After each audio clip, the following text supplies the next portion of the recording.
All right. Sorry I'm running a little late. Sitting here in the middle of dinner. We just had their children's music therapist leave, so they are gone. Let's see. Which way do I need to go here? All right. So trying to set my screens up here so that I can see what's going on. And if you ask questions, I will be able to see you. Please let me know if there's anything in particular this evening that you would like to discuss. Because as always, these are meant for you. And I want to be able to answer any questions that you may have concerning anything that is an issue for you going on right now, or just questions that you may have about what's going on. So please let me know. Like usual, I'm in the middle of trying to eat my dinner. All right. So is there any questions from anyone tonight?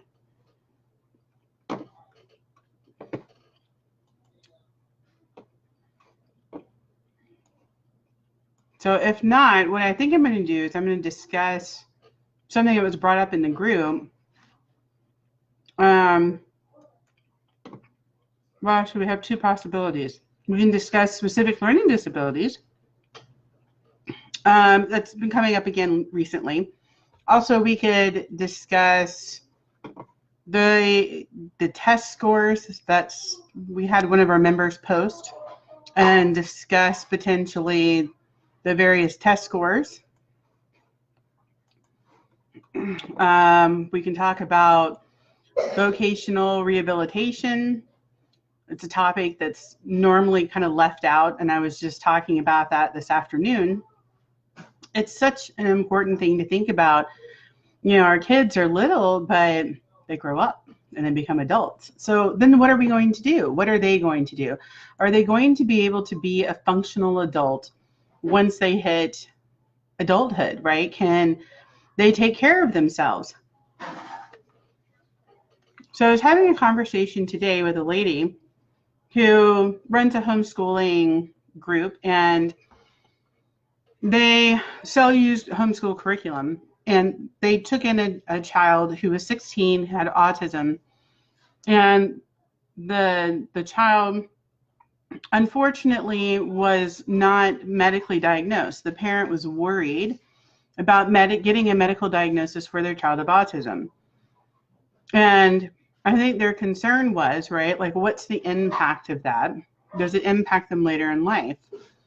Maybe. You know, I mean, you can have a problem like joining the military, being a police officer, like a paramedic, firefighter, anybody kind of in these emergency situations. I could see how it would be difficult potentially to get a job if you have a medical diagnosis of autism. However, that being said, I think it's really important to try to get your child those labels. I mean, I hate calling them that. But I really hate having to label my children, but having me label them, having me have the educational eligibility of autism for my children, and then having the medical eligibility for autism for my children has allowed me to tap into services for my children that I would not have been able to access otherwise. So in my state in particular, Arizona, that would be DDD services, which is the Department of Developmental Disabilities. And through them, I was able to get quite a few rehabilitation goals for my children. You know, my children are 11, but at 11 years old, they have rehabilitation goals of knowing how to cook, knowing how to clean, knowing how to read a bus schedule, understanding that, you know, there are time delays. What do we do if we're out in public and there is an emergency?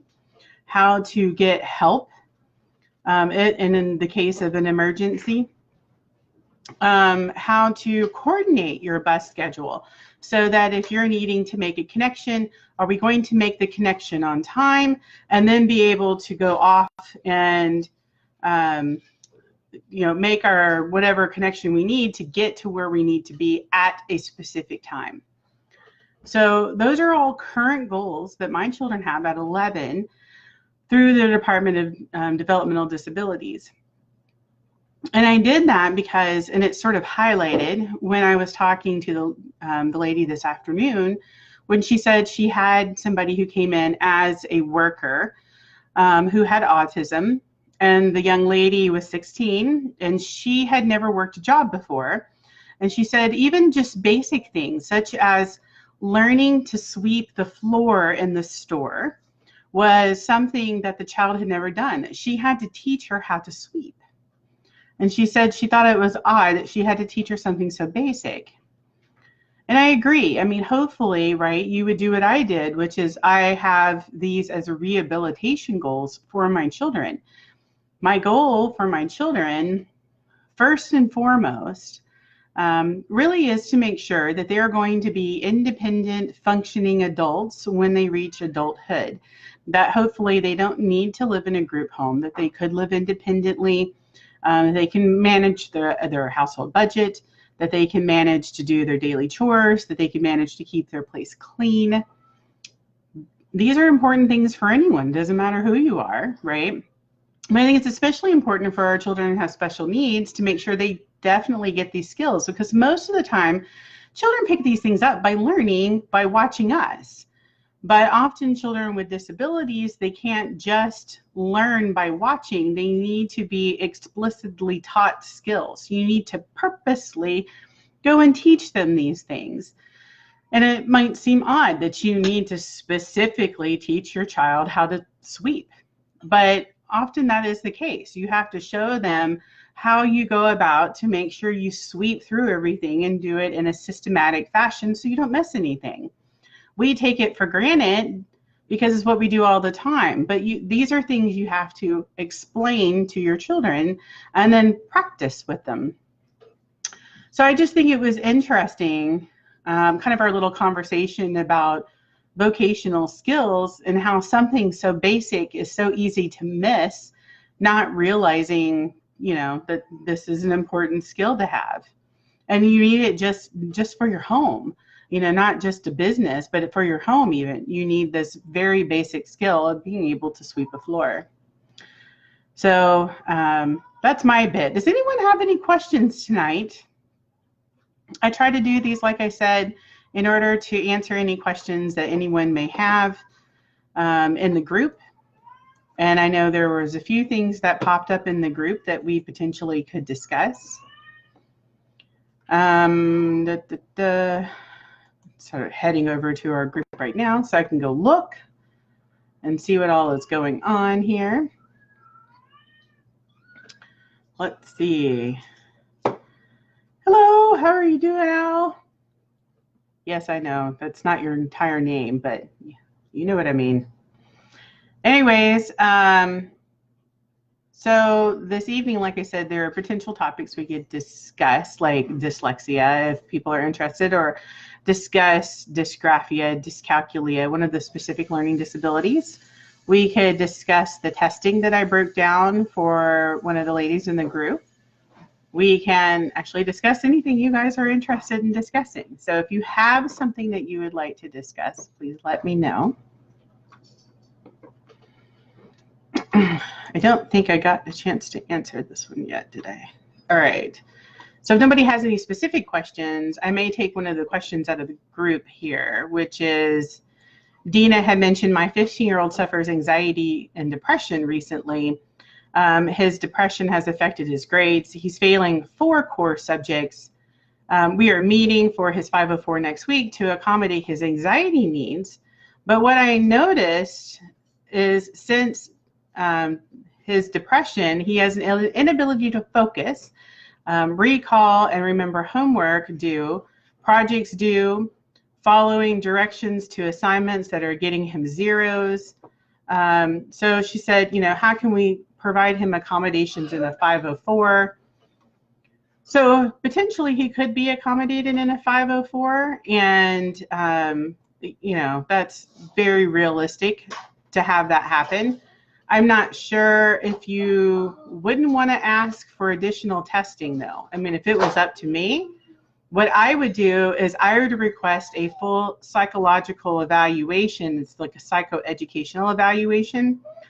Often when there are so many issues with depression and anxiety, it's normally because whatever the learning disability issue is, they're not being supported enough. And so that could be because, say, like they may have a sensory issue that's not being addressed.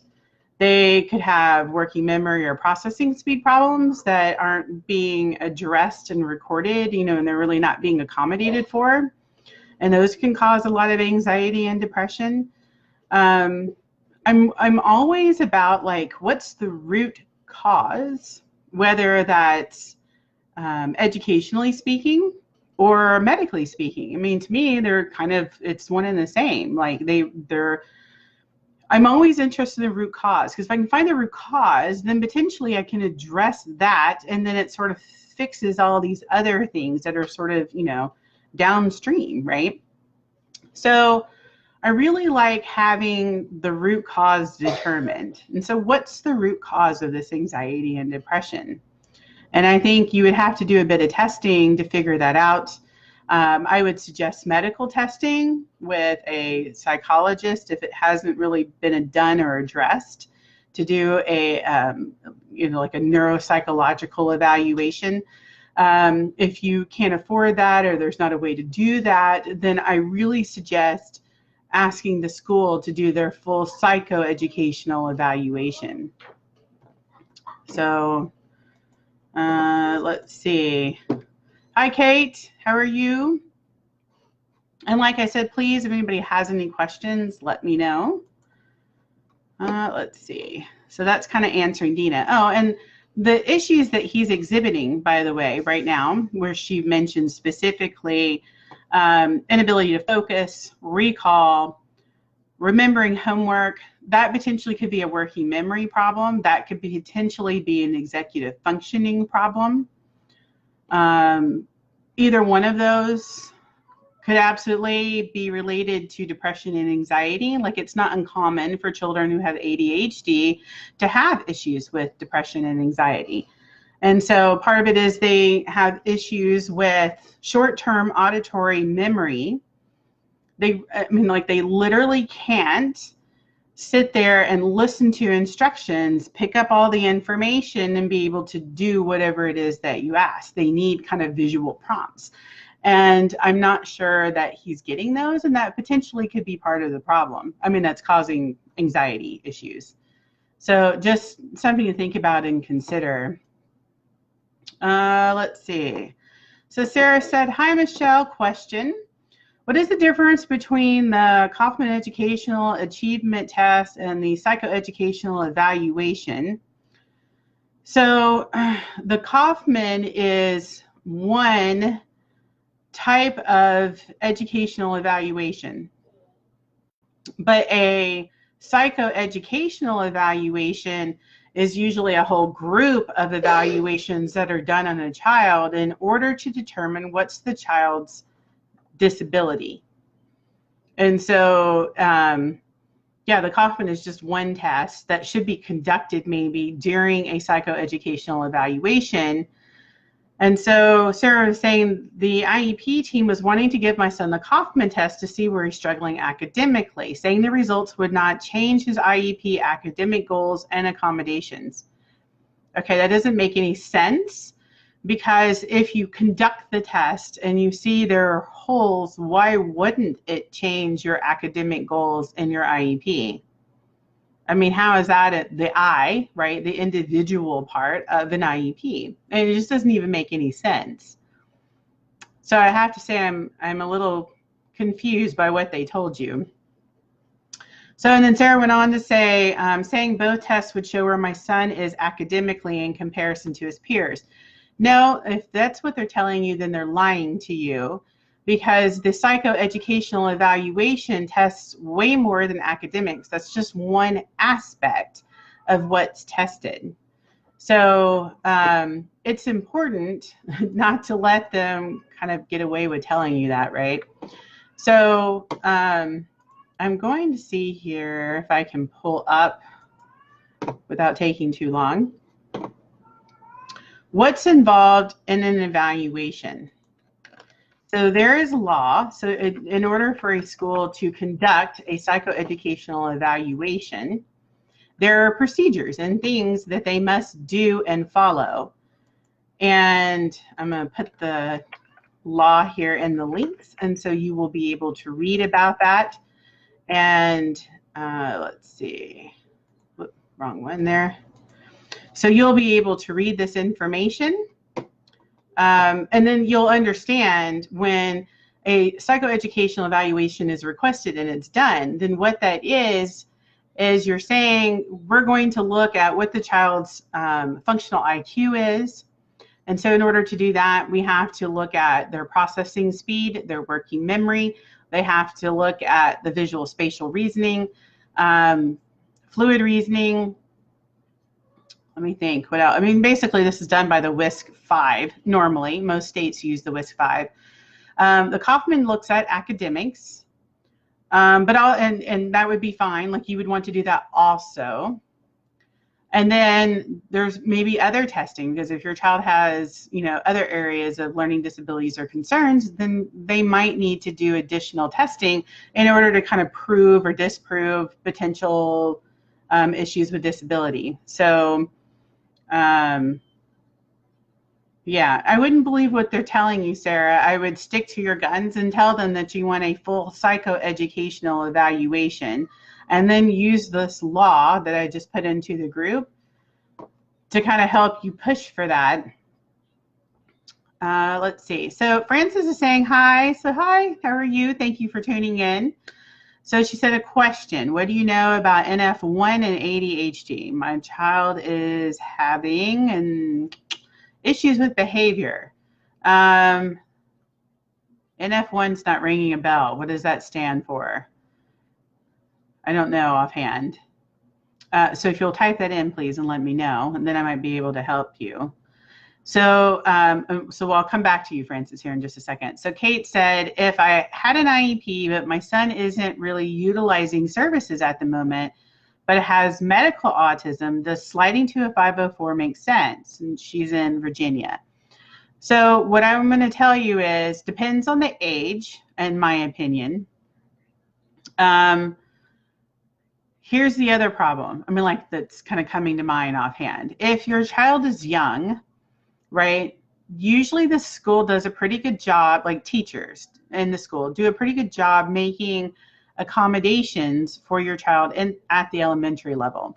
Where you're going to run into a problem is when they move to middle school and high school. Once you start moving to this middle school and high school level, they're not very generous with giving accommodations to children anymore. So you definitely need to have a 504 in place. Now, why would I say you might want to keep an IEP over a 504? That's because an IEP not only gives you more protection, more oomph under the law to try to get the school to address concerns, but I think it's also important to point out, right, like in a 504, you don't have to revisit it every year. In an IEP, you do. A child on a 504, I don't believe necessarily qualifies for vocational services in your given state, but if your child has an IEP, they absolutely would. And that's another consideration if the child is at the high school level. So something to think about, and like, how high functioning is he? Do you think he may have problems later on? Do you think if he's doing okay in elementary school, but once he hits middle school with the extra pressure, changes in classing, like you go from class to class to class, you have to keep up with more material, more things, more stuff.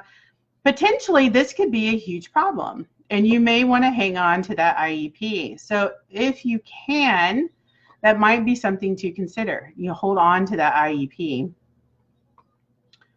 Let's see. So Sarah says, sorry, I meant trying to explain in my last question, his diagnosis is autism.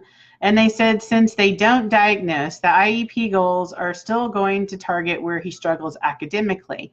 Okay, but academics aren't the only thing they should be looking at. That's just one part. There's also like social, emotional, there's pragmatic language, there's figurative speech, social groups.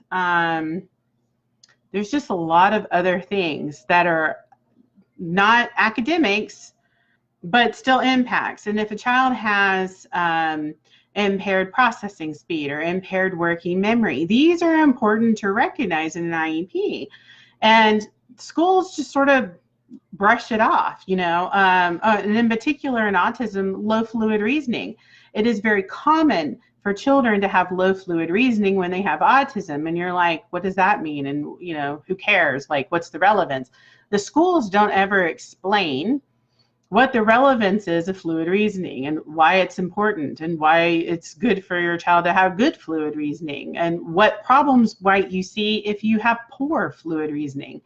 These are all things that I address in my blog post on fluid reasoning, and you may want to read it. And I have accommodations in there for people who have poor fluid reasoning. So it's worth kind of knowing all this other information. There's so much more to be gathered. There's so much more potentially to know that have nothing to do with academics. It's to do with other things that impact your child's ability to gain faith or to gain their ability to do the academics, you know, on the same footing as other children. So Kay was saying, I had an eligibility meeting in Virginia to choose a label. Okay, so it's not as much as a label, it's an educational eligibility for special education. And it's really good if you can go in already having which of the 13 categories recognized by IDEA, under IDEA, that you think your child belongs in, and then sort of make that argument. So she was saying he's graduating from global delay. So global delay is sort of, they're just saying you're generally behind, and it doesn't really mean a whole lot, right?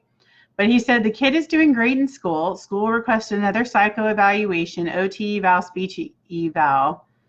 Okay, so she said, I also refused to sign until I did further research, and he's in kindergarten. Kindergarten is one of those times in which commonly they try to strip away an IEP from a child, and if you can help it, don't let them do it. It's important to hang on to the IEP. He's too young yet for you to give it up. I would wait until at least after 3rd grade. And then if 3rd grade is still doing well, then maybe it might be worth switching over to a 504. But again, often these children will have problems at transition. So that's normally 3rd grade. That's normally going into middle school, whether that's 5th, 6th, or 7th grade, depending on your state, and then transitioning off into high school. So those transitions are worrisome. And until you at least see what happens at the first transition, 3rd grade, I would fight really hard to try to hang on to that IEP, because it can be really difficult to get it back once you've given it up. So let's see. And so Sarah and I think Katie were kind of talking, and she was saying that they said they don't diagnose learning disabilities. That's true. Schools do not diagnose. And I kind of covered that in my blog post about autism in the educational setting. So if you haven't had a chance to read it, I suggest you read it, because I tried really hard to point out like the differences between educational therapy and medical therapy, and then try to point out what's the difference between educational autism and medical autism.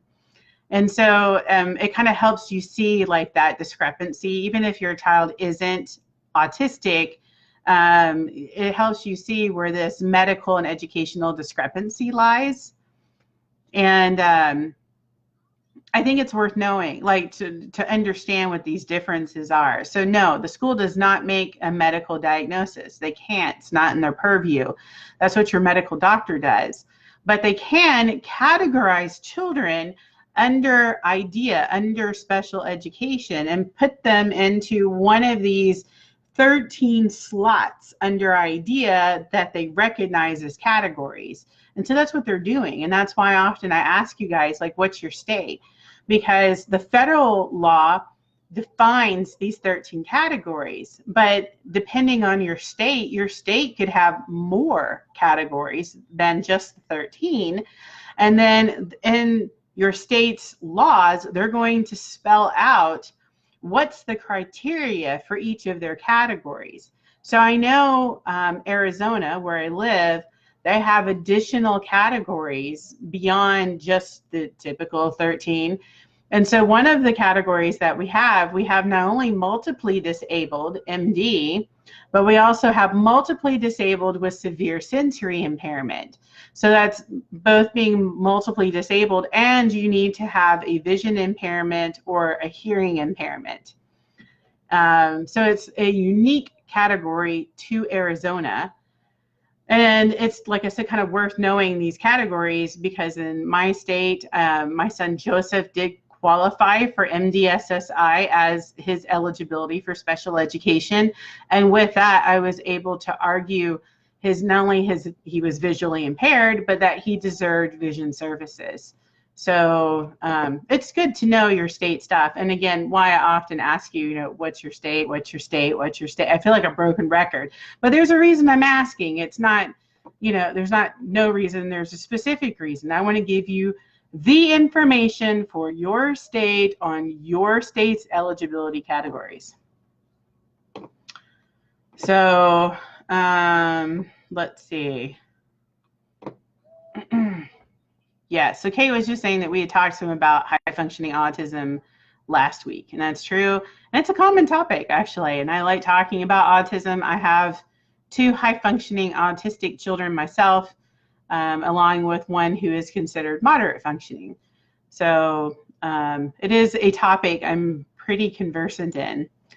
Let's see. So Jane was saying, this doesn't specifically relate to IEP or 504, but do you have any tips for getting the public school to allow private ABA therapists to work with a child in the school? Has anyone been successful with this? So yes, it can happen. No, the school doesn't like outside people because they don't have control over them. I mean, if they aren't contracting the outside ABA specialist, they have no control over that specialist, and they don't like people who have authority that's not in their control in their classrooms. So that's my opinion as a parent. That's what I feel like happens and why they don't want them coming in. So yes, it is possible that you can get it done. What is the reason, Jane? They're saying that you can't.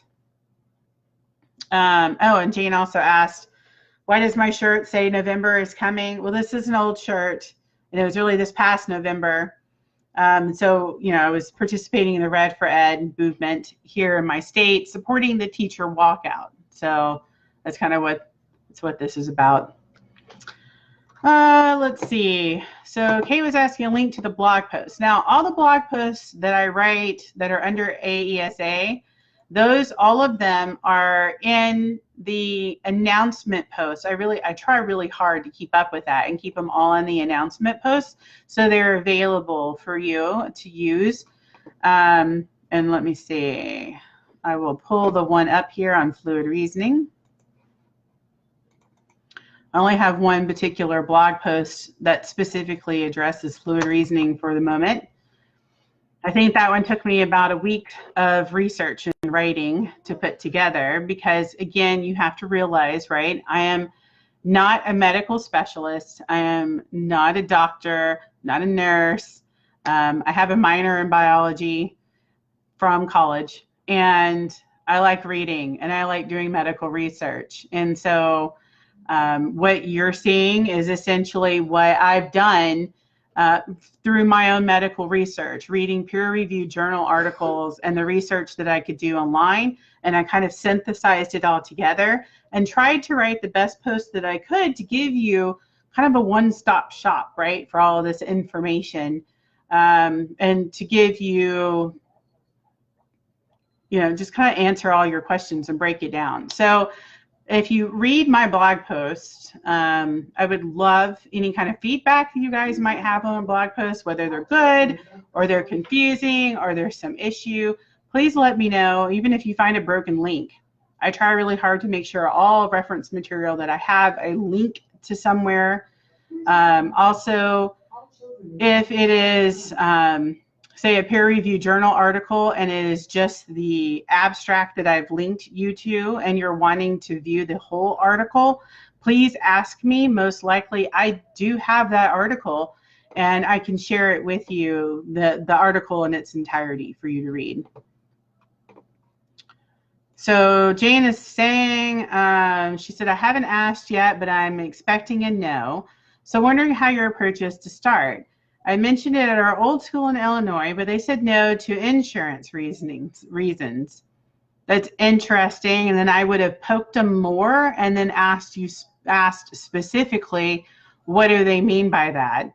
I'm thinking that means they have somebody who is a visitor working on site, but they should have insurance for that. So I'm not quite sure what the problem is. The other thing too is if your child is really needing ABA therapy that bad, honestly, the school should be supplying ABA therapy or something very similar to it. So that's another kind of point to press, is to push them and say, you know, you should be supplying ABA therapy. If you're not going to supply ABA therapy, you know, I'd like to send my private therapist. But, you know, if you're denying them, then I want you to supply ABA therapy. And then give me a prior written notice of refusal for allowing my private therapist to come. And then if you're also going to deny doing ABA therapy yourself, then I need that also in a prior written notice with the reason why you're denying my request. So I think that's kind of how I would handle that. So Pamela is saying, I agree, Michelle. I tried, but was only allowed to have the therapist observe in Arizona. So yes, in Arizona, I haven't really heard of public schools letting in the ABA therapist, but I have at private schools. And so since you're in Arizona, one of the things I want to mention to you is the Empowerment Scholarship. A lot of people aren't aware of the Empowerment Scholarship, but potentially is a way to solve your problem. And what I mean by problem is, depending on what your child's primary eligibility is for special education here in the state, they could pay you enough money that you could pull your child from public school and place them in a private school yourself. And then often if there's money left over, the private school is more than happy to normally let in your ABA therapist. I mean, it's just one more person that they get to have in the classroom to kind of help the teacher help your child. So I've seen that happen quite a bit, and that's potentially a possibility, Pamela. So it just depends. So Jane says, our BCBA and our therapists have been in our IEP and informal conferences. And she said, and we, so me, the school, and the ABA have always been on the same page. So I think that's a good start. Yeah, that actually is a really good start, because often everyone's not on the same page. Usually the school's kind of off on its own thing, right? So hi, Karen, how are you? Thank you for tuning in. So Sarah was asking, she said, what is the time limit from when you request a psychoeducational evaluation for it to be completed? So she said, I'm in Florida. So I'll have to go back and look, since I do these for all 50 states. Sometimes I don't remember off the top of my head, but typically it's 60 days from when you sign the consent to test. Now, before you can get that far, you have the whole child find hurdle to overcome. And so that's when the school gets together with you, that first meeting after you request the psychoeducational evaluation, and they just basically ask you, why? Why are you requesting this evaluation, right? And so that's your time to pull in anything the teacher has sent you, any kind of notes, any kind of letters, anything electronically that you can pull in. You want to bring in work samples from your child's school. You just want to gather up, right, as much information as you can, and so that you can go, here, this is why. Because schools are data driven, right? They don't really care about people per se. I mean, I hate saying that because some people do. I mean, some teachers do, some schools do. But as a rule, most schools, I think, kind of run sort of, with data. It's all about the data. And so if you're wanting that psychoeducational evaluation, you need to supply data. Here's why. I have these outside private evaluations from medical insurance. Look, here's these. These state my child has a disability. Look, when you see these work samples, you can see from the private assessments how it's shown here in these work samples my child has a disability and he needs to be tested. And so you just keep pulling it together and drawing everything together, so they really can't say no when you ask for that psychoeducational test. You just want to make a convincing argument. All right. Hi, Jill. How are you? And so Jane was saying, yes, we feel lucky where we are so far. Yes, you are lucky. And take it, run with it, enjoy it while you can before your child, unfortunately they get older, and then normally they leave one school and wind up in another.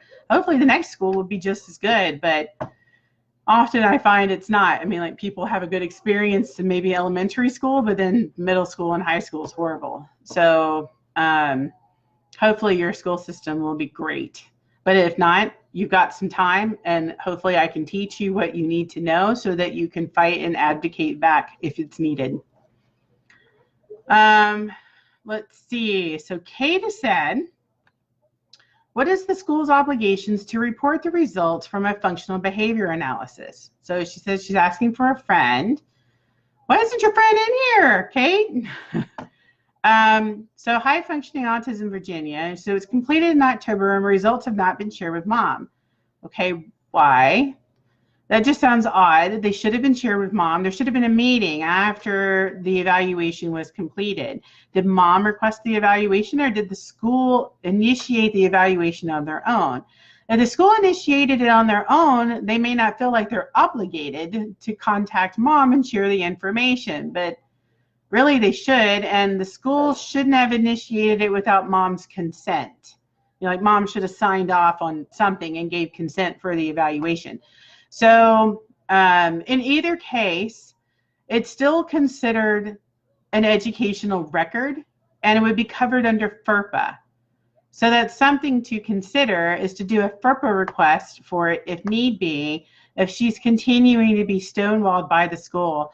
Otherwise, it makes you wonder, like, did they actually do it? And then if they did do it, did they do it well?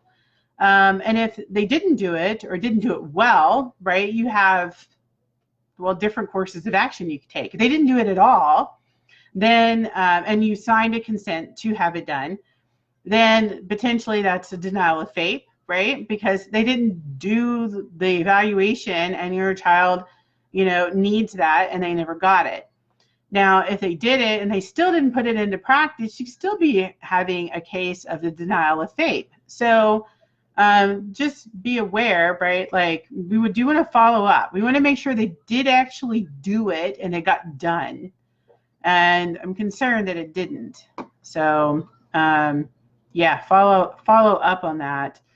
And so she's saying the school did initiate it, but then mom was ticked and found out after the fact and signed. See, she never should have signed. And it would be interesting to see how these forms were dated. I mean, did they not do it until after she signed? And then even if she did sign, you have no proof that it was ever completed. So yeah, I would do a FERPA request, right? And then see where that kind of leads you. If you send one more email just requesting it, and then after that, tell them you want to do a FERPA request. And then part of your FERPA request, you're specifically looking for the completed FBA.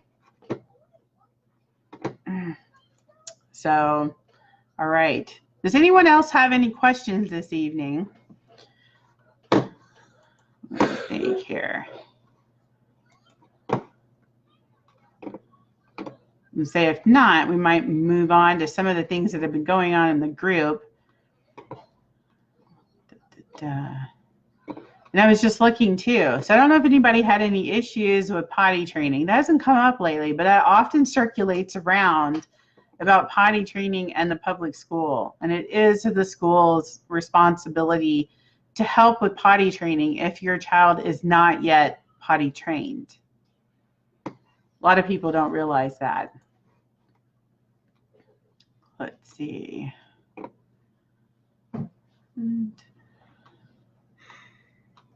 We've had a few kind of complicated discussions in the group recently. Let's see. Well, I hope Terry can join us. She was saying she hoped tonight was free talk night. It is, Terry. Come join us. Okay. Let's see.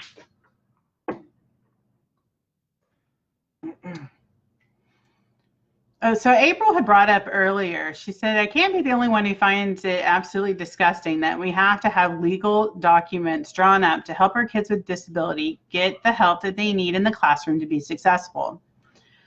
So she was saying that she's on her sixth meeting this year for this. And on Friday, they have an amendment meeting.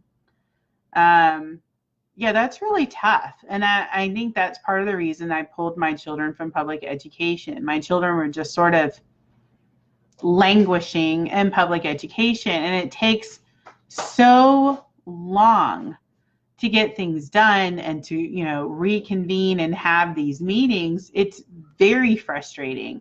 And that's all part of the reason why I try to do these sessions, and I have the group, and I do the things that I do in order to try to save you guys sort of this, you know, anguish, and that we try to get as much addressed as we possibly can. So Karen was asking if I can share my live. You know, that's a good question, Karen. I don't know if I can share it out of this group or not. I am working on starting up my platform in YouTube. And once I get that kind of up and running, I think that'll be really handy. And then that's obviously very easily shareable. So that's something to consider. And I'll see what I can do for this, because the group is, so it's not secret, but it's not public. So whatever it is that's in between, I think private is what it's called. I'm not sure that you can publicly share things that are out of this group. I mean, like, that's the purpose of the group being private. So I can see what I can do, but more likely than not, what we'll do is, like, these won't be shareable. This will be just to this group. And then I will have my Facebook platform, and then from there, those will be shareable. And we may, instead of doing these Facebook Live groups, instead be doing a YouTube Live instead. So that way people can participate, and they'll know that if they're participating, it's a public forum. So Katie was saying FERPA request, got it, so perfect. I do have some sample FERPA letters in the group. If you cannot find them, let me know, but you should be able to by just searching the group with hashtag FERPA. And then, like I said, if not, just let me know and I'll post the link again. So Kay was also asking, how often do you go to live and when? So I did a poll a few months ago, and in the poll, everybody, like the one that was the highest ranking was Wednesdays now. And it was actually, the time was a little bit earlier. But what I found is, because it is a national group, and I cover literally from East to West Coast, and actually technically a little then some, because I also cover people in Alaska, that it's been working well to start these at 6:30 Pacific time, 9:30 Eastern time. And then they're running about an hour and a half long. And so that allows those on the East Coast to come on first. Then it starts getting late for them. They leave. And then people from, like, the West Coast start signing on. So it's been a bit long in the hour and a half format, but it's worked really well so far. So as long as I still have good attendance and people are coming, then I'll continue to do these. So that's the important part. Do come, do ask questions. As long as I feel like this is a productive use of my time and not just moderating the board, and answering questions on the board, I'll do these. Because you know, it's fun. It's fun to be able to interact with you more in a live format. So let's see. So Karen said, oh, so Karen was saying, can I share my life with her specifically? And again, I don't think anything can leave the group, but it should be here in this group for you to access. So Janice said, I just posted a question. I didn't know where you live, but my boy is not potty trained and he is 4. And one of his goals was adaptive skills. The teacher said, well, he knows how to wash his hands. Yeah, that's not just the only adaptive skill. There's so many adaptive skills. Washing your hands is just one thing that he needs to do. So no, you need to go back and tell them we want more goals. And one of the goals you need is some goals for potty training. And I'm pretty sure if you search the group under #potty, because I think I wrote potty training, but it may have just been potty. Joseph, go away. So what? Joseph was over here in the corner. Can I unplug your speakers and plug mine in? No, Joseph, you may not. Go away and be quiet. Joseph is my son, is visually impaired, and that boy likes everything so loud, and he's wanting to know if he can connect his Bluetooth, his Kindle, to our Bluetooth speaker. And this is like giant floor speaker, huge. He's so loud with it. But, you know, like now's not the time. Maybe tomorrow. Okay, no, tomorrow, go away. It's an Ion Pathfinder. Yes, it's an Ion Pathfinder too. Yeah. Remember that, guys? Joseph said to remember that. So make sure you know it's an Ion Pathfinder 2, specific. Okay. So, but Janice, yes. So search the group for #potty. And then, like I said, in the group, if you didn't find what you were looking for, please let me know. I do have a lot of resources about potty and potty training and the school's responsibility when it comes to toilet training. That is an adaptive and functional skill. School is absolutely required to address it. It's a need in order for them to be successful. So yeah, I would hold them on that. And let's see. She went on to say they have him just changing his diaper, and that's it really. So, and I will go and read your question. So she said she posted her question to the group. So I'll go after we're done with the Facebook Live, or you can copy and paste it into the stream. But her, you know, the issues with potty training, it's important that the child learns and has a schedule, and that they work that into their school schedule, so that, you know, like once an hour, somebody's coming to him and saying, hey, do you need to go potty? And then actually say that, and then take him to the potty, and then make sure he has an opportunity to use the potty, and then bring him back. And so they need to set up some kind of schedule, and I don't understand why they wouldn't do that. It really benefits them too, right? Because, you know, they're not going to want him going to kindergarten, 1st grade, still not being fully potty trained. And the goal would be to try to have him in the general education environment. There's no way you can do that if he's not potty trained. I say no way, there are ways, but it can be more awkward for the child to be in there if they're not potty trained. So striving for potty training would be of utmost importance. Let's see. So I think I'm at the end. Let me see if I can find her question here.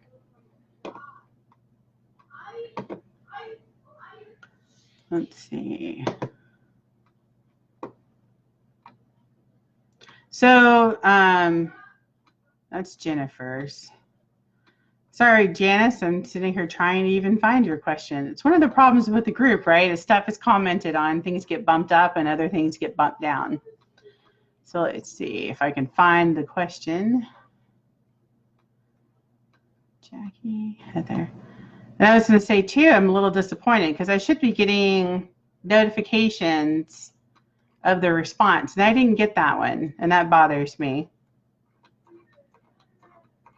So if you can copy and paste it into this stream, that would be very handy. Oh, there she did. She did do that.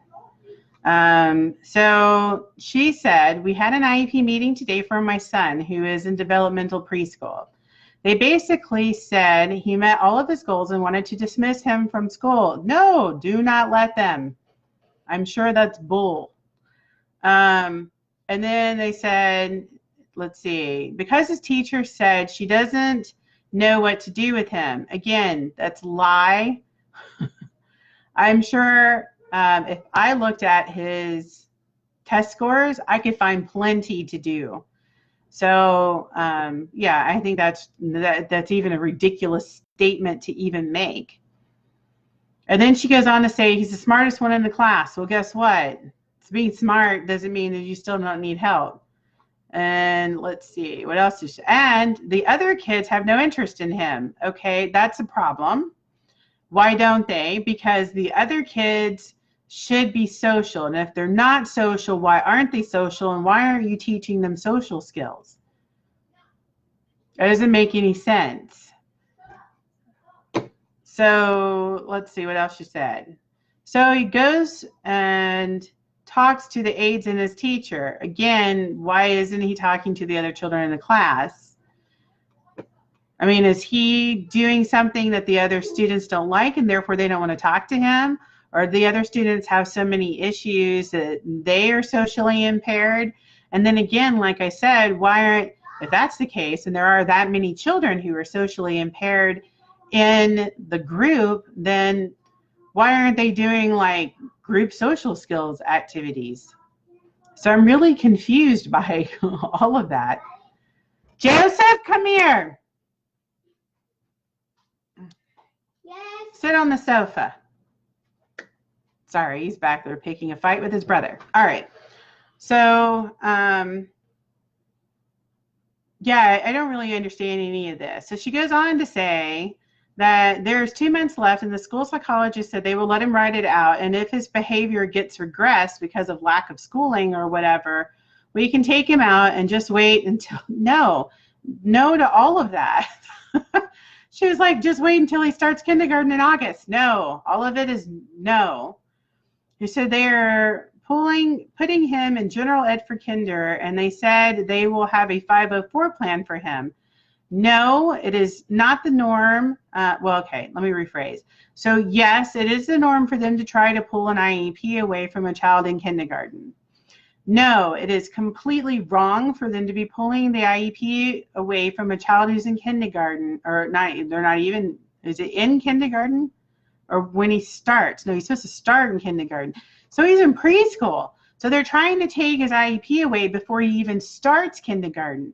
No, and heck no. So, yeah, especially with the diagnosis of autism, ADHD, and sensory processing disorder, you're describing my children. That's essentially my children. No, he will struggle in kindergarten. He will continue to struggle. He'll extremely struggle by the time he hits 3rd grade.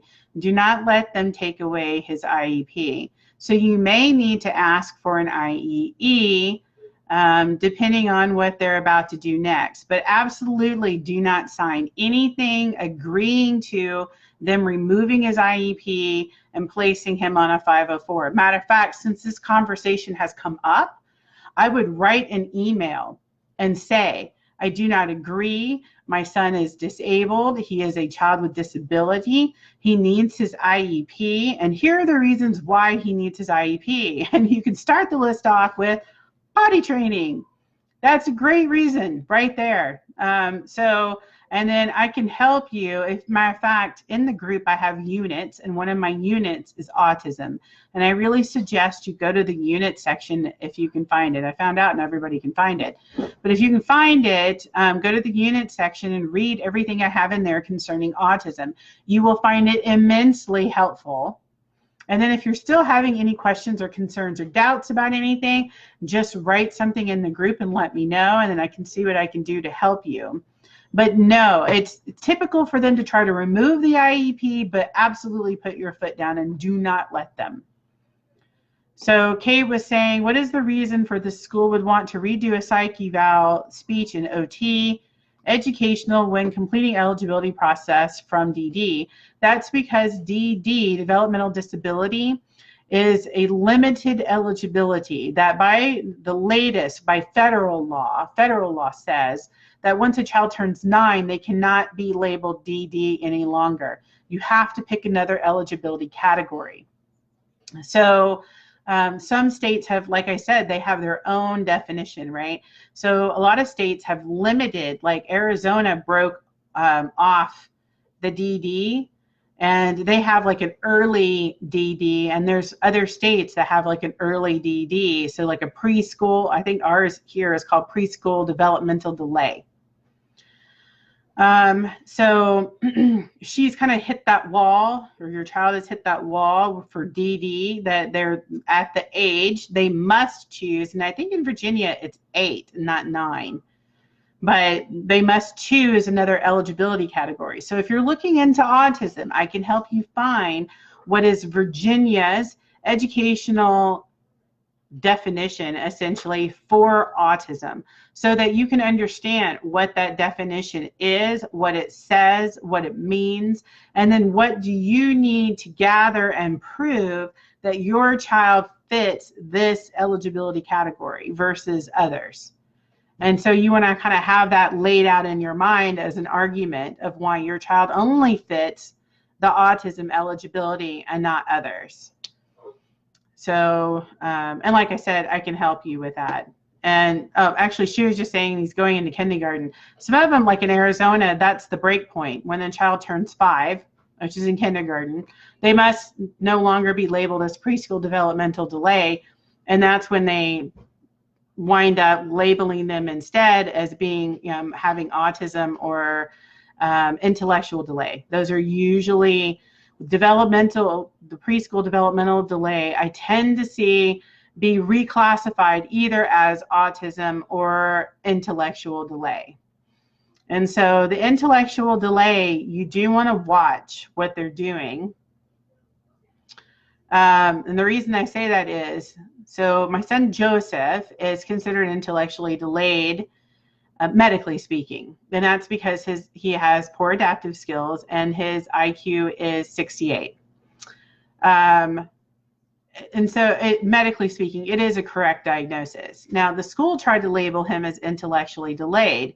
The problem I had with that is under the school's eligibility for intellectually delayed, what they're saying is that my child has kind of this cap on their learning, right? Like he's 11 now, and say the cap of his learning is 8, and he can only learn up to the information of, say, an 8-year-old, a typical neurotypical 8-year-old, or maybe it's a 16-year-old or whatever, right? But they have sort of this mental cap. They have a difficulty doing higher cognitive thinking and processing. So when the school came out and they sent someone, a psychometrist, somebody who administers psychological testing, and they asked to do the intellectual battery of the WISC on Joseph, I consented and I let them do it.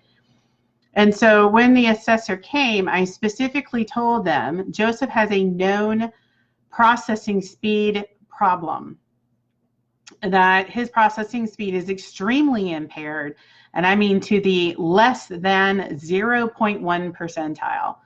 I mean, I don't think it's really possible to score any lower. I think he had a 45 standard score.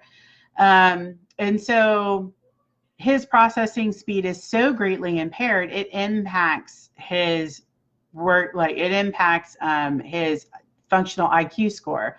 So it lowers his functional IQ score. But I wanted to know, is he capable, right, of higher cognitive functioning, of higher cognitive thinking? And so when the psychometrist came, I said, we know there's this known processing speed deficit. We know that Joseph is blind in his right eye and has reduced peripheral vision in his left, and that visual acuity is needed for the WISC-5. So I said, knowing these are factors against him, I want you to give him some of the hardest problems in fluid reasoning and sort of your intellectual battery, but give him unlimited time in order to solve these, hard problems and see, can he solve them? Does he have the intellectual capacity to solve them? That higher cognitive functioning. And when the psychometrist was done, he came back out and said, I think you're absolutely right. Your son is not intellectually delayed, that he has a severely impacted processing speed issue. And he said, because I gave him these, harder problems, and that he was able to solve them. He was like, now it was way outside the time limit that he's allowed to solve them typically, right? But he let him have all that extra time just to see, could he solve them? And you know what? He did. So that let me know, is Joseph truly intellectually delayed? No, because he has his higher cognitive thinking intact. So just something to think about, and it's important to know, because the school was trying to shuffle my son off. He was in technically 3rd grade at the time. And they were putting him into a class for their lowest functioning children. And there they were talking about like calendar days, and like his English class was about calendar and what day of the week is it and what month is it, and that kind of thing. And I'm like, my son's beyond that. He has a general grasp of days of the week, months of the year, so he doesn't need this information. And so I wound up pulling him from public school. And then in my state of Arizona, we have the school voucher program called the Empowerment Scholarship. And then that's what I applied for. Let's see. So Karen was saying, my oldest, who is 9, has autism, got suspended today for punching another student. So what do we even do about something like that? Well, Karen, does he have a functional behavior assessment done? If so, then something went wrong, because he shouldn't be punching people. And then did the kid do something that made him lose his temper and therefore punch him? And if that's the case, then one of the things you may want to do, you could have the school help you with this, which is like anger management, self-regulation kind of things. But I wouldn't just rely on the school for that. You might want to seek a psychiatrist privately, who can help him with self-regulation, executive functioning, and just, that anger management, so that he doesn't get that angry that he winds up literally just socking someone. Hi, Amber. Glad you could join us this evening. Hopefully kids are under control. Let's see. So let's see. Janice said, his teacher said the other kids are nonverbal, which is not true. Well, if that's the case, then they need him in that classroom as a more socially appropriate peer. How is that? Let them argue with that, right? And then she said, we signed it because we felt obligated. Teacher gave us a copy of his data, and she said he is ready for kinder. Oh no, did you sign it? Really? Hi, James. Go away. Hello. Go away. Oh. So, yeah, if you signed it, that's bad, because they've kind of kicked him out now, and there's really not a good way to rescind it. You would have to take them to due process, and I'm not sure if you want to go there. Oh, and she was saying that they're also in Arizona and one of the school districts here. So, yeah, if you've already signed it, then the only avenue you have left is what's given to you in Arizona's procedural safeguards, and that would be taking the school to due process. And that can be laborious. I'm not sure if it would be worth it. You might want to think about that. Now, if you want to, no, sir, you're staying inside. Sit down. So, yeah, because at this point, what you could do is just submit a letter and start the process over again and have him screened and tested. But maybe, I don't know, maybe it's a good thing. Because if you have the medical, you said you have the medical diagnosis of autism. If you do you have state services? Do you have DDD? Is he signed up for DDD? Maybe this is a good time to pick up DDD and full-time ABA therapy while he doesn't have to be educated at the school. Because in the state of Arizona, you're not obligated to educate your children until they're either 7 or 8, and I'm thinking it's 8 here in the state. So like you have to submit something to the school district that when they're 5 and they're eligible for kindergarten. Just saying that you're delaying their education until they're 7. And so like by 8, they have to be enrolled in school, or you need to have them homeschooled, or you need to have ESA or some combination thereof. So, so Karen went on to say, my son said that the kid was saying stupid things to him and he got mad. So that's what I was saying earlier, right, about the anger management. And she said, I'm supposed to be getting those services through Arizona Children's Association and respite services.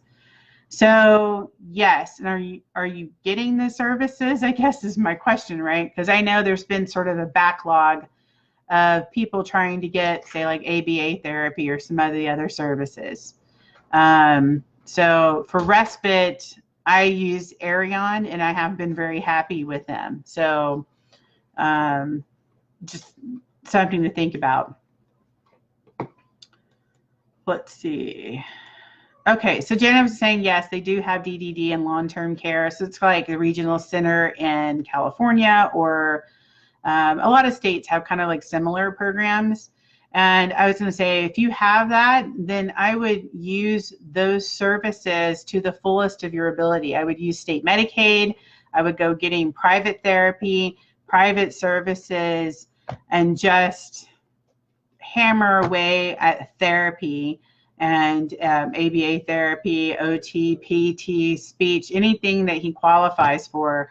I would go get it all done privately using the state Medicaid. And then DDD will help you, like I said earlier, my children have DDD goals for rehabilitation of things like cleaning the house, self-management, washing laundry, folding laundry, putting it away, bathing themselves, brushing their hair, properly brushing their teeth. So these are all things that you can have as goals for your rehabilitation services. So something to think about. So Kate is saying, back to Karen's question, suspending kid for punching another kid. How to determine if this is a manifestation of his disability? Can a child be suspended for this, and what's the alternative? So yes, unfortunately, a child can be suspended for this. And so you are, I should say the school is allowed 10 days out of the entire school year, okay? So not like one semester or something, like the entire school year, they can suspend your child 10 times. At the 11th time, they are required to hold a manifestation determination. And that's kind of a court case, essentially, for you to show up and say, no, my child has a disability, and what happened here is due to my child's disability. And it's not to say that they still can't suspend them, but the school is then obligated to supply an education, even if it's an education at home. So, I mean, it depends on what the infraction was, right, of why they got suspended from school. But, and another potential alternative is they could be sent to an alternative school, a behavioral school that deals specifically with kids who have behavior issues that can't be controlled. So I think, again, this is one of those reasons why, like, you do want to do what you can to try to address it, so that way they don't have the opportunity, the school doesn't have the opportunity to ship your child away to another school. Or they can't say, you know, like, you haven't been doing your part. You're like, yes, I have. I've been requesting a functional behavior assessment, a new BIP. That, you know, I'm trying to get you guys to do what needs to be done. And then worst case scenario, your functional behavior assessment still isn't working. Well, maybe the person who put it together doesn't really know what they're doing. Maybe they aren't a certified BCBA. If that's the case, then ask for an IEE, an independent educational evaluation. and go get a private evaluation done for the functional behavior assessment. So that's another option too. So Karen said that she was working on getting services. Yeah, call around and keep calling. Just keep calling. I have like a headset for my phone, and that's just because I hate holding my phone up to my ear. You know, they get hot and stuff.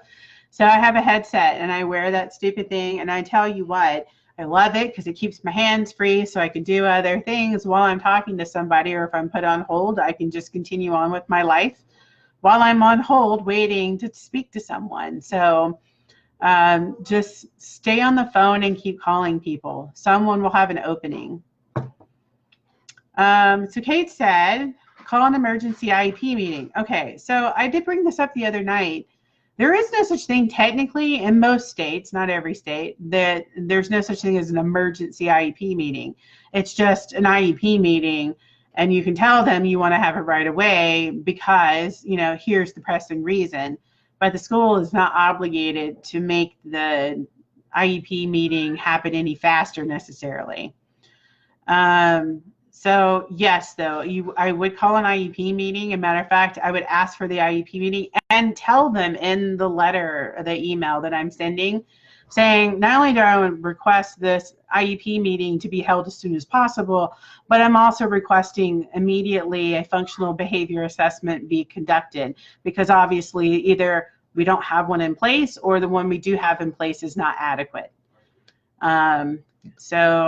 And then she went on to say, Kate went on to say, she goes, I mean, suspensions do nothing for a kid. And I agree. The suspensions don't really do anything for a kid except teach them they don't have to be in school. And that's not what you want, because for those who are trying to avoid school, right, like this is the perfect thing for them. And she said, I mean, what does the school hope to gain by maxing out 10 times the suspension? Nothing really. As a matter of fact, what they're hoping is you'll give up and that they're going to ship your child away to a school that's dedicated to dealing with students who have behavior issues. That's really what the school is hoping, and that you're not going to fight that. They're just going to be able to send your child somewhere else so that wherever they're sending them is a school that's meant to handle children who have behavior problems.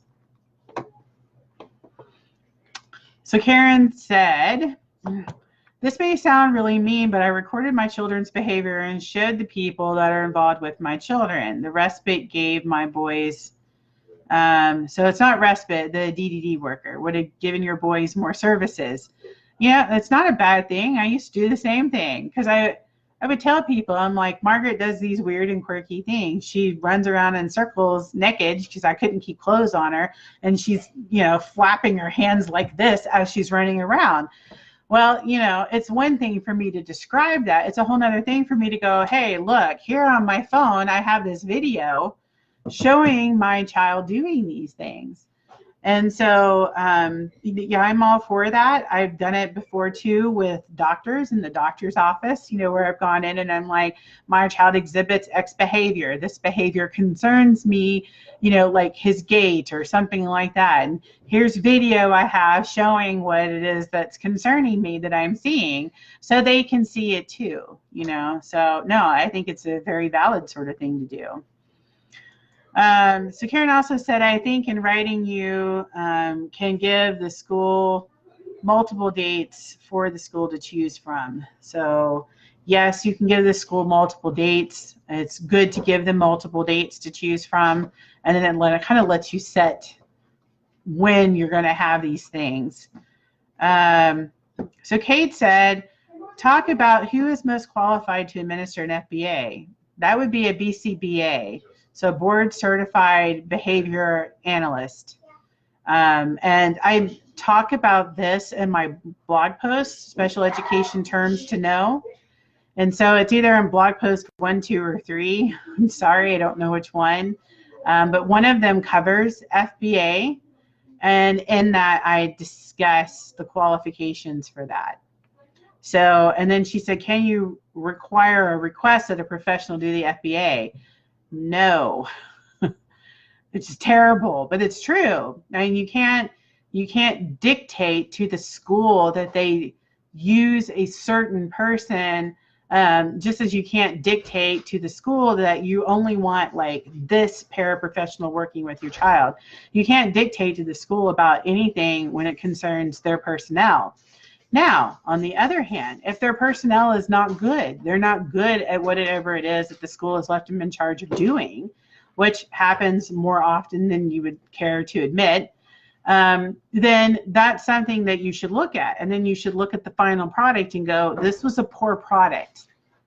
You know, this FBA that you came up with, it's not good. It's not good because you didn't spend enough time observing my child. You came up with these things that are basically, it's punitive, right? It's all punishment. Where is the positive behavior supports and interventions that belong in here? So when you see these poor quality FBAs, what you should do is then turn around and ask for that IEE.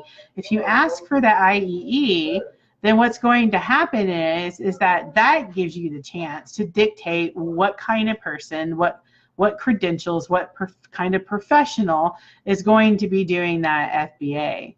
So just something to consider. And then again, in those special education terms to know, and either post 1, 2, or 3, I cover IEE and what that is, the importance of it.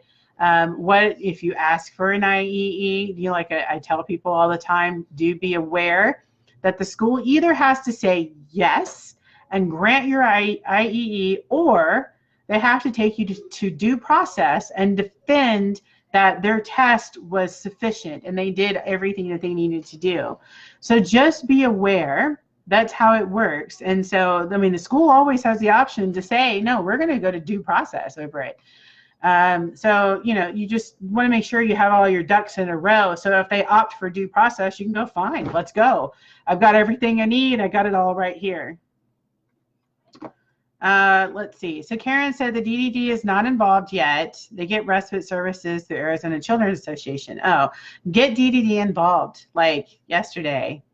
And so do call them up and do talk to them, and I'll text and get them signed up, because that will give them, it'll open the doors for more services and more help. And that's important. It's kind of what I started off talking this video about, was a woman who did not want to get a label of autism on her child. And so her child was now 16 and really had missed a huge opportunity, and she was homeschooled too. And so she had missed this, you know, huge opportunity for help and therapy and things like that, all because she was afraid that labeling her child with autism was going to hold her back.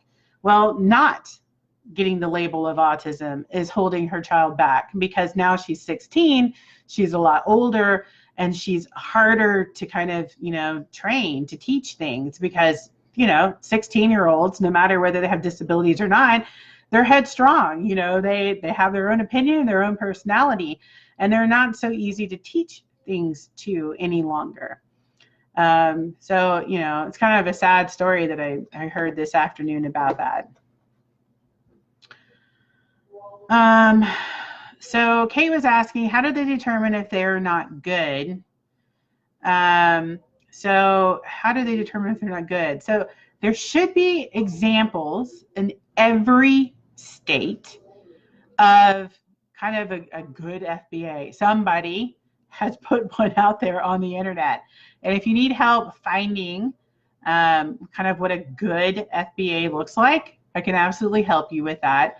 And then also normally there's trainings and other things that kind of detail, like, you know, and developing an FBA, you know, these are the things we have, and these are the things we do, and these are the things we look for. And so, you know, in doing that, that helps you, because, you now know these are the things that should be done. These are the things you should look for when this FBAs are done. So, yeah, I mean, it's a very doable thing, and I can easily find you that information, no problem at all. So, so the next thing is, and thank you very much. So Kate was saying, you're amazing. Please post your donate link. I will. Thank you. I try really hard, to provide information but not just information, but information you don't hear elsewhere. And I don't know why my information, I think, is so different from everybody else's, because I feel like everybody should be telling you this information. So I don't understand why more people don't know, or why it's not as important, or I don't know. That does confuse me. But I'm hoping that the things that I do, the information that you get here is unique, and that it's helpful, and that it's information from a parent's point of view who has been there, done that. And like been there, done that, and technically kind of like 3 times over, right? Because I have 3 children who are disabled. And that's just kind of given me a lot of background in sort of disabilities and what I've seen and how things are dealt with. So let's see here. See what I have here. So Karen was saying, so how would you go about suing the school, and what would be the reasons to go to the so what would be the reasons to go to that length, why you would want to sue the school? So it's not as much, I don't think, really suing the school. I mean, I think what you're saying is it's not suing the school exactly. It's you're taking the school to due process. And so due process is a court case. I'm not sure it's really suing the school exactly, but it is a legal court case. And taking them to court, what you're doing is you're saying, I disagree with something that is going on that the school is conducting, and the school won't listen. They won't work with me. And so we're at an impasse that I feel like this needs to happen, and this is important for my child, and my child needs it for FATE. And the school says, no, you're wrong.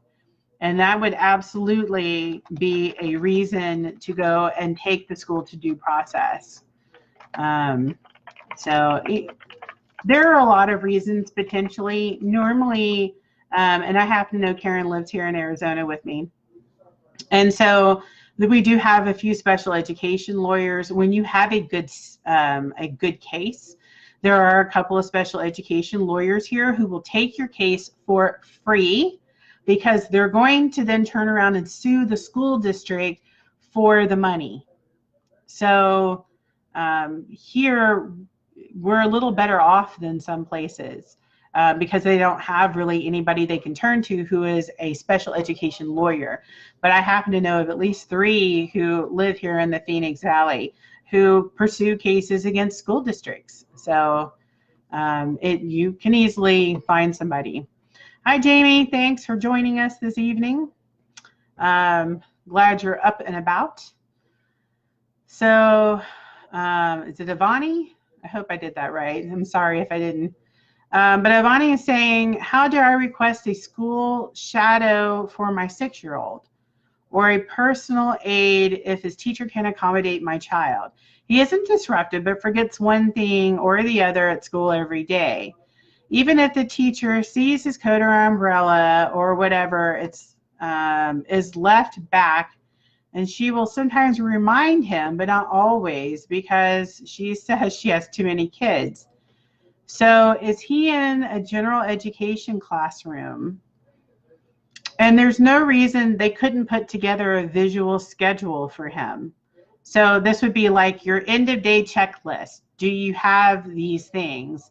Do you have your backpack? And if so, you pull off a little sticky and you put it in on like a little visual schedule thing saying, check, yes, I got my backpack. Do you have your coat? Check, I've got my coat. Do you have your umbrella?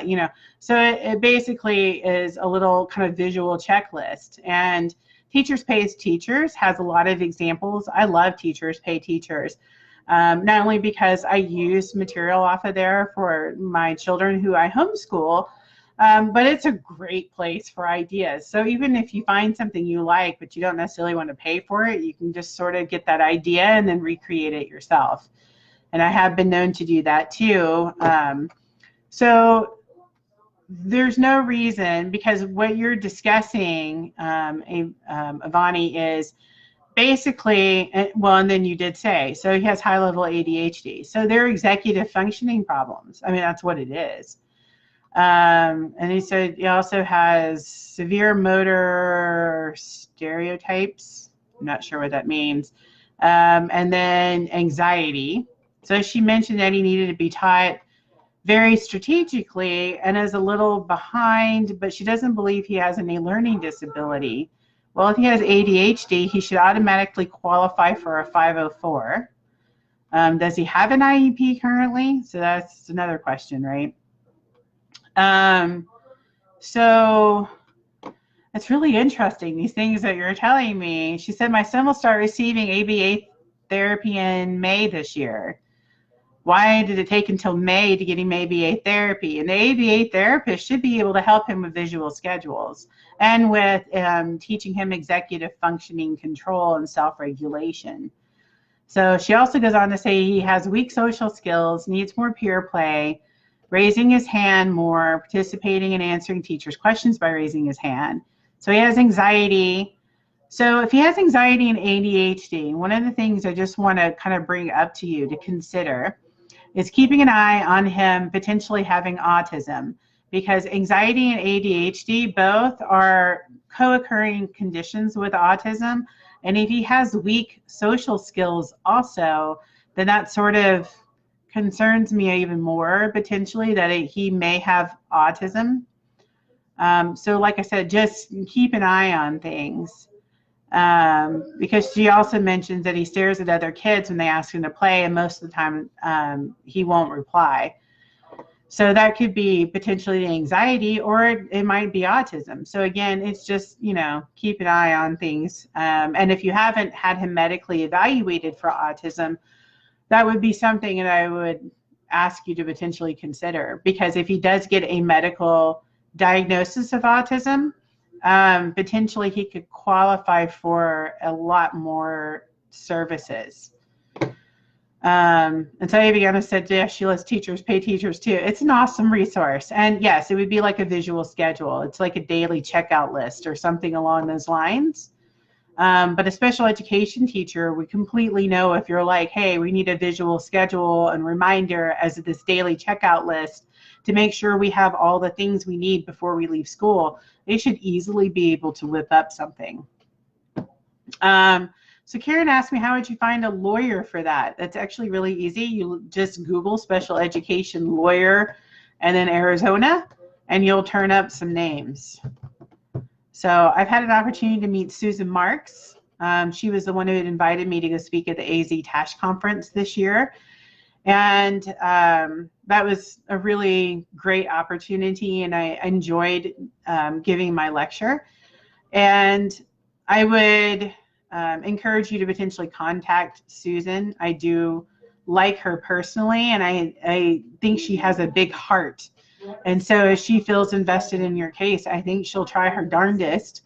Plus, she has 2 advocates who also work with her. Now, I'm not entirely certain how much they charge.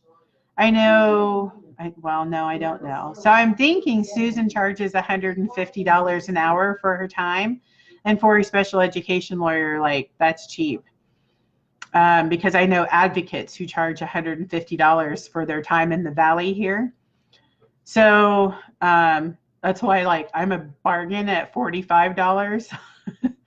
And a lot of times for you guys in this group, I only charge you $20.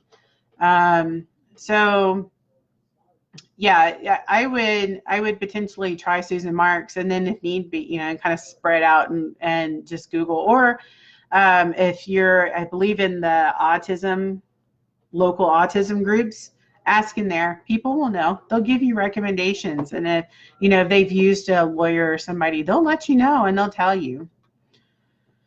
So Aviana said he had a stereotypic movement disorder. So basically like a tic, I'm assuming. And if that's the case and he has a tic, do you think he's Tourette's?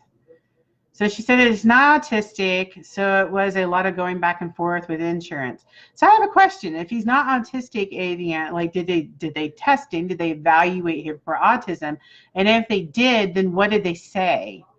That would be my question. Like, why did they say they didn't think he was autistic. And so she also says, yes, he has a 504. I think you need to maybe go back to the school and tell them you want a full psychoeducational evaluation, because he has a lot going on, even if it is just the severe ADHD, and then you've got the social aspect, and you have the tic, and you have the anxiety. So all of that together, I think there's a decent chance that he really should be on an IEP. So just think about that. You may want to ask for that testing. And again, I have in the units of the group, I have an ADHD unit. So in the ADHD unit, you can look in there, and I have all these links and references. And I think you'll find that information very helpful, including a lot of ideas for accommodations. So, so Karen says you got to leave. So have a good night, Karen. And then Aviana said, I feel like sometimes when kids are high functioning, get dismissed and don't get labeled as autistic. Yes, 100% agree. 1000%. So absolutely that does happen. And I think because now some states mandate services for children who are labeled as having autism, I think there even more pressure. Plus they don't want, I think there's some pressure, like people aren't wanting to increase the stats of, how many children have autism. So they try to label them as other things and not with autism, which if you looked at it through the lens of autism, you would go, oh, all of these things make sense. Like as an overarching diagnosis of autism, it would make sense that he would have anxiety, that he would have ADHD, he would have poor executive functioning control, they would have poor social skills. Like it would all kind of tie together and make sense, instead of like piecemealing little kind of smaller diagnoses. And I mean, I hate kind of putting it that way, but for the purposes of benefits, like medical benefits and services, these are kind of like smaller diagnoses. They don't get you as much help. And what you're looking for, I'm sure, was like me, right? Like, I want help. I need help to get my kids help. And so you need those medical diagnoses in order to get the help. So, yeah, I understand kind of that frustration that you have with that. And that's why I was asking. So what was, whoever did the evaluation, what was their reason? What was their excuse for why your child doesn't have autism? Because the things you're telling me, that sounds like a red flag for autism, in my opinion. And let me say, and then Avani was saying, is an IEP the same as a 504 and IDEA? No, they're different things. So again, if you read those posts, the special education terms to know, there's like post 1, 2, and 3. Take the time to read all 3 of them. They are an excellent resource, and it took me a little over 2 weeks to write those 3 posts, because I didn't just put them together like you see most places where it's just a definition. No, I like brought in the law, I brought in some of the federal guidance, and I kind of put it all together in one place. And so a lot of these definitions that you see that I answered, you'll see hyperlinks, and that's to the resource information. So in the section that interests you, like IEP, 504, and IDEA, you'll see hyperlinks to different information. Take time and read, like click the hyperlinks and read the information. Because I tried really hard to make these, I guess, like the best explanation that I could of these various terms, and not just give like a simple answer. So I did that essentially for you guys, so that you have that information. All right, so let me see here. Is there anything else? So yes, so she did mention to you about the children who are high functioning kind of missing that autism label. I do agree. And one of the things that I see is social pragmatic communication disorder. And I am not a fan of that, because I think that's really just high functioning autism.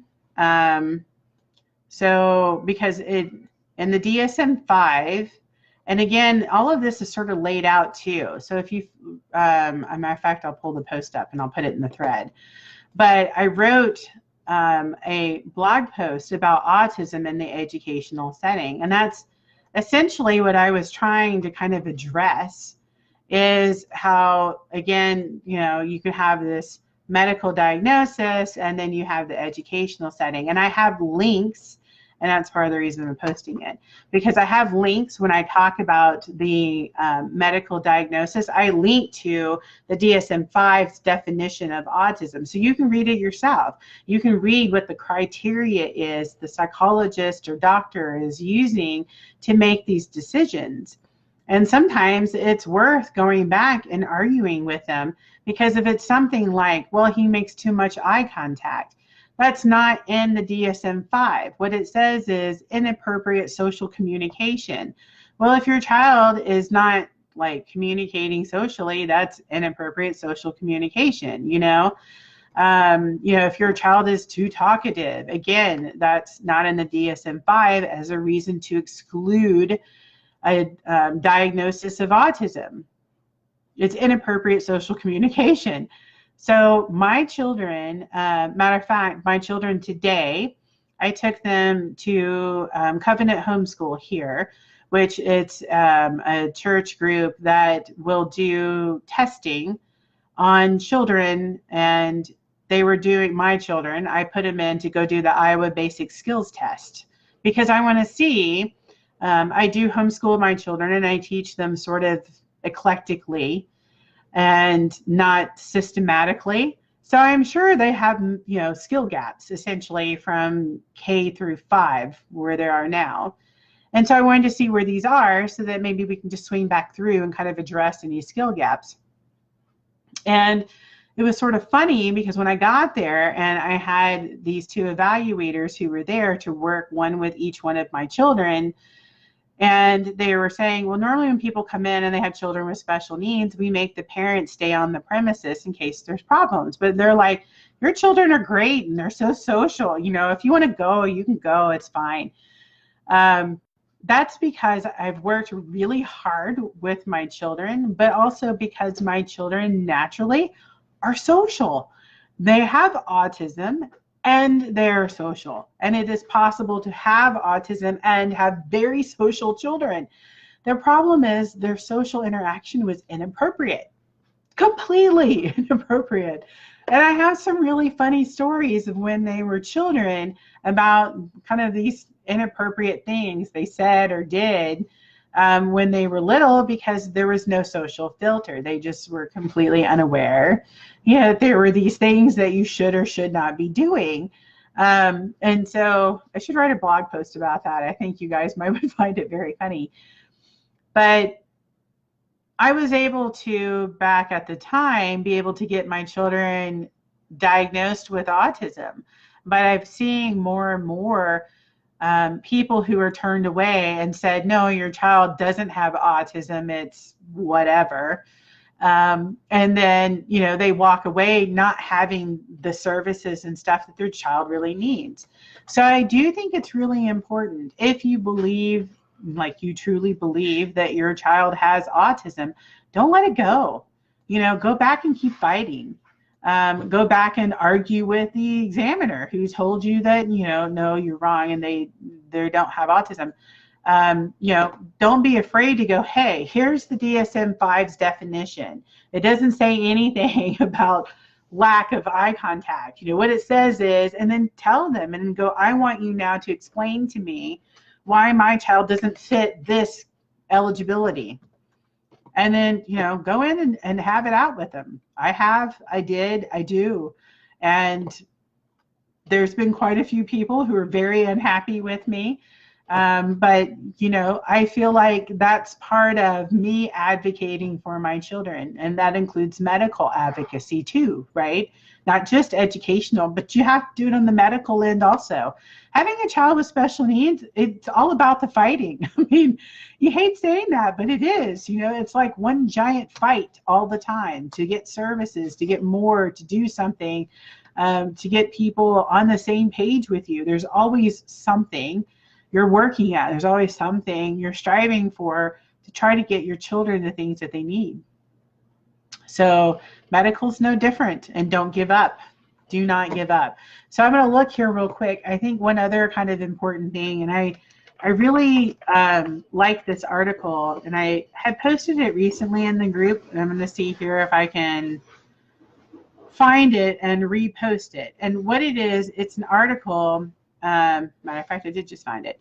So it's an article, and it talks about basically the medley. I mean, the title of the article is the medley of medical problems that may precede autism. So this article discusses basically all of the alphabet soup of diagnoses that it is common for children to get before they ever are diagnosed with autism. Why? I have no idea why you have to go through this rigmarole, but it's common, unfortunately, so common, in fact, that, you know, people have, they did a peer-reviewed journal article, and then, let's see, who is it? Spectrum News then wrote an article about this peer-reviewed journal article describing all of these behaviors that children, you know, like diagnostically, so ODD, OCD, oh goodness, there were so many of them, but you'll see in this article, and it's a very interesting read, in my opinion.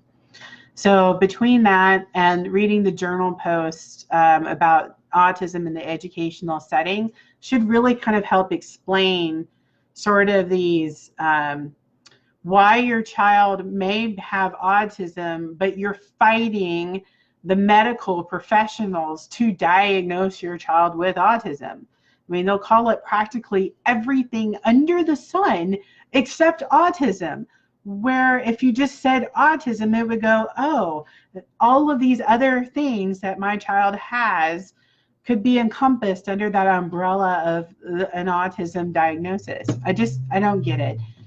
And besides, like I said, just trying to keep the prevalence of autism down, you know, how many people are diagnosed with it, and to keep you from accessing services when they have been mandated. That's the only reason I can think of. I don't see any other reason. So, again, that's just my 2 cents from what I've seen over the past decade. Anyways, we are running long. We're at an hour and almost 45 minutes. So I appreciate all of you for tuning in. Thank you so very much. I hope this has been helpful. And like I said, I will continue to do these every Wednesday. And look in the events tab. I have it set up in there, letting you know when I'm going to be doing these events. So I'm going to do them every Wednesday. And I'll continue doing them for the foreseeable future as long as people are attending and they're asking me questions. So it's been fun interacting with all you guys. I hope I've given you some good information. Also, don't forget, if you have any other questions, anything you would like for me to research, anything you would like for me to write a blog post about, kind of just any other question in general, please post it in the group. I will be happy to answer it as soon as I can. And so I think that's it for this evening. So thank you again so very much. And I look forward to seeing you guys again next Wednesday. So bye. Have a good night. All right. And we are out. Let's see.